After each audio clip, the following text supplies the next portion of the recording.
Can you just tell them the truth? Can you say to the world, just tell people and then they'll understand? What do you get when a bishop has been forced to resign a position of privilege? A bishop who holds the key to many, many shady secrets. But he has to leave. He's forced to leave. You get a bishop who's about to write a book telling on everybody, especially the royal family, especially that infamous baptism. And we're going to talk about it because this is insane. This is insane that Justin Welby, the guy who married Meghan Markle twice, according to Meghan Markle, the guy who went to that baptism, the guy who fell under their spell, is about to bring everything and everyone down just because he's no longer the bishop. Isn't that something? Trevor put an article out there that Meghan had a hysterectomy and couldn't have children. And that was a big issue in their relationship. So that says a lot to the fake royal kids right now, because obviously they couldn't have come out of her. So that's something that she obviously is going to have to deal with eventually. It's just been the dream, so it's been a special couple days. Who does he take after? Does he look like anyone? We're still trying to figure that out. Well, everyone says that baby's changed so much over 2 weeks. We're basically sort of monitoring how the changing process happens over this next month, really. But his looks are changing every single day. That's right. If I have to see it, you have to see it. Many of you have told me, Paula, you should have given me a warning. Why? Why should I give you a warning? I didn't get a warning when I saw that picture. Yes, that is Harry at Invictus, getting his 43 seconds of fame, charging Invictus $1.5 million, or wanting to add or increase his wages by far more. Don't worry, I have a video coming, but I'm doing a little bit of digging before I put it out. This is something that's absolutely insane, that Justin Welby is going to write a book. He's going to snitch on everybody, and he has a lot of secrets. I'm just going to read you a little bit here. How Justin Welby fell under Harry and Meghan's spell as Archbishop of Canterbury resigns over ignoring prolific sex abusers' crimes, how his friendship with the Sussexes raised questions about his judgment. ¿Verdad?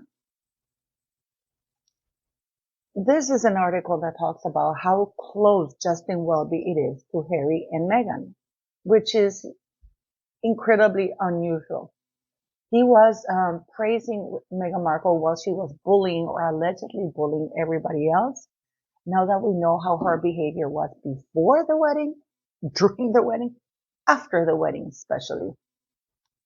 It says here, Welby was forced to resign today after a damning independent report singled him out and said the Church of England for years had covered up the abuse of more than 100 children, guys. Of that, and young men by evangelist barrister John Smythe. Questions have now been raised over Welby's judgment after it was revealed he worked with Smythe or Smith, whatever, in the 1970s at the camps where he groomed his victims. And he knew. He knew and did nothing. Just like he knew about Meghan Markle and did absolutely nothing. Absolutely nothing. For those of you who are just joining me, please don't forget to like, share, and subscribe. It helps the channel. I want to thank you all for coming here always and seeing, liking the videos. Please do like, share, and subscribe. And if you can, please buy a hoodie, a Christmas hoodie. You can see I have it in beige, pink, and blue. It really helps. And it's a pretty hoodie too. So I hope you buy the merch. And everything in this channel goes to my charity, school fund, and in shelter. So let's get into this because this is actually quite interesting. Archbishop of Canterbury, Justin Welby, is the one who Meghan Markle claimed that he married her twice which would be like 4 weddings for her. 4 weddings, literally, and a funeral. We're just waiting for the funeral. Because if Justin Welby married her twice, and she'd been married twice before, then that's 4 weddings. Meghan told Oprah in her sensational March 2021 telethon, 3 days before our wedding, we got married. No one knows that, but we called the Archbishop and we just said, this thing, this spectacle is for the world. But we want our union between us. That's how Meghan speaks. I'm trying to imitate her. So the vows we have framed in our room are just the 2 of us in our backyard with the Archbishop of Canterbury, the very same Archbishop who has now resigned and is about to write a book. Now, what's really interesting here, guys, is the following. In this article, it also says that later on it was confirmed that Meghan lied. Shocker! Again. I mean, who would have thought that Meghan Markle lied? Not me. Not me, not at all. I wouldn't have never thought that she lied. But it's interesting here because of what he says next. All baptisms are public. All royal baptisms are public. We've seen the Duchess of, especially the senior royals, they have to be made public. That's part of the contract that they have with the public because the public subsidizes their lifestyle pretty much. So you're going to give us something in return. Meghan and Harry justified it by saying that, oh, well, it's not the public who gives them the money because 90% of that comes from the Duchy of, at the time, the Duchy of Cornwall, that Prince, when Charles was a prince, was subsidizing them. So they felt no need, or they decided that everything was going to be secret. Everything was going to be a secret here, secret birth, secret baptism, secret child. So this is very interesting. So as you can see, as you've been watching right now, that was Princess Catherine's, Prince George's baptism. They're all very public. It's an occasion to share the news with the entire United Kingdom. Everybody's happy. Everybody loves that because everybody is happy for them. Everybody was happy for Harry and Meghan. I mean, especially if people were happy for Harry that the wanker managed to find somebody to marry him, because as we know, he's not a very attractive man and he's not a very nice person either. So it's interesting here because this is the part of the article that really got my attention.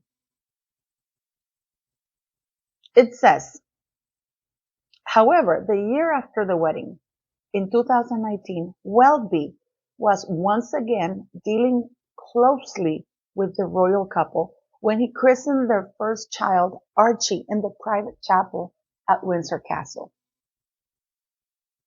Pay attention.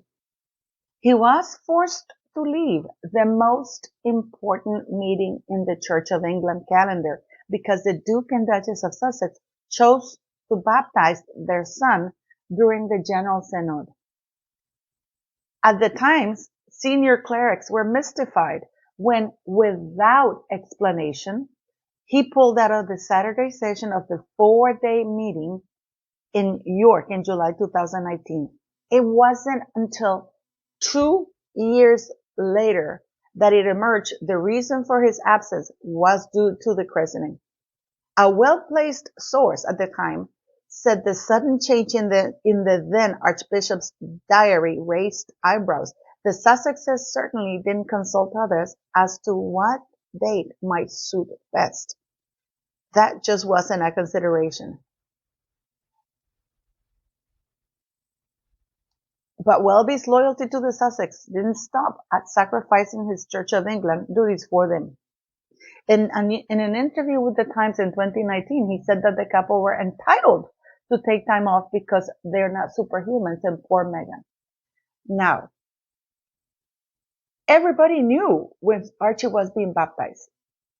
Here you see Prince William and Catherine driving in, supposedly at Windsor Castle, for the baptism. Catherine is wearing a blue dress, which would actually kind of make sense because Archie's a little boy. We have since debunked this other picture, which is the baptism picture, because the metadata indicated that it was taken at least 6 weeks earlier. That's what the metadata says. Each picture gets an imprint with the metadata. Bookworm and I have done very many videos about it. So, but this is the picture that was presented. It's heavily photoshopped, and the metadata says that it was taken 6 weeks earlier, about 6 weeks earlier, if I remember correctly. Now, I just told you that all baptisms are public. Justin Welby was in the middle of a synod. Synod, I believe, is a group of when all the archbishops get together and they discuss a lot of church things and they make decisions about the church. And that's what they do. It's a very important meeting. But all royal baptisms are public. Everybody knew when Harry and Meghan were going to baptize Archie. We all knew. The photographers were outside. The paparazzi was. They captured Princess Catherine or Prince William and Catherine coming into St. Castles for the baptism. So if that is the case, how can the Church of England not know? Is this another baptism we don't know about?